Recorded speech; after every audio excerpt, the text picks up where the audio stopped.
நாம் கிறிஸ்துவுக்குள் எப்படி இருக்கிறோம். ஒரு அன்பு சகோதரர் பள்ளியிலே சொன்ன ஒரு வார்த்தை, உண்மையிலே அவர் சொன்னது சரியானது.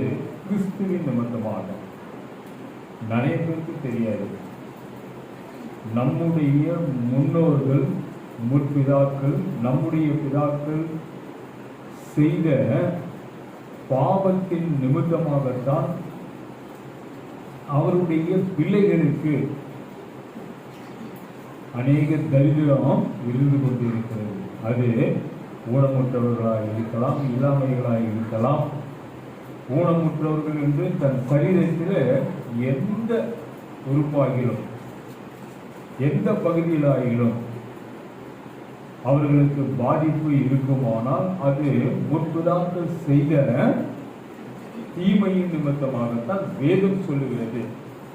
முற்பிதாக்களுடைய அந்த பாவம் நிவர்த்தி செய்யப்படாமல் இருக்கின்றபடியினால் அவருடைய பிள்ளைகளுக்கு அந்த சாபம் அப்படியே இருக்கும், பலிக்கும். இதை யாராலும் சரி செய்ய முடியாது. கிறிஸ்துவர்களாகிய நீங்களும் கூட அதை யோசித்து பாருங்கள். உங்களுடைய முற்பிதாக்கள் அப்படி எதையோ செஞ்சிருப்பாங்க. அவர்களுடைய அந்த காரியங்கள் பிள்ளைகளை, அந்த குடும்பத்தை சார்ந்து இருக்கும். அதுதான் உண்மை. என்ன சொல்லுவாங்க? சாபக்கேடு, சாபக்கேடு அப்படின்னு சொல்லுவாங்க. நான் நிறைய கேள்விப்பட்டிருக்கேன். இதெல்லாம் சாபக்கேடு.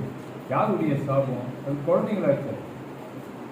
இவர்களுடைய பிதாக்கள் செய்த அந்த பாவம், அவங்களுக்கு பாவம்னு தெரியாது, இதையும் செய்வாங்க அவங்க விருப்பம் போல. நம்மில் அநேகர் தேவனை நம்பும்படியாய்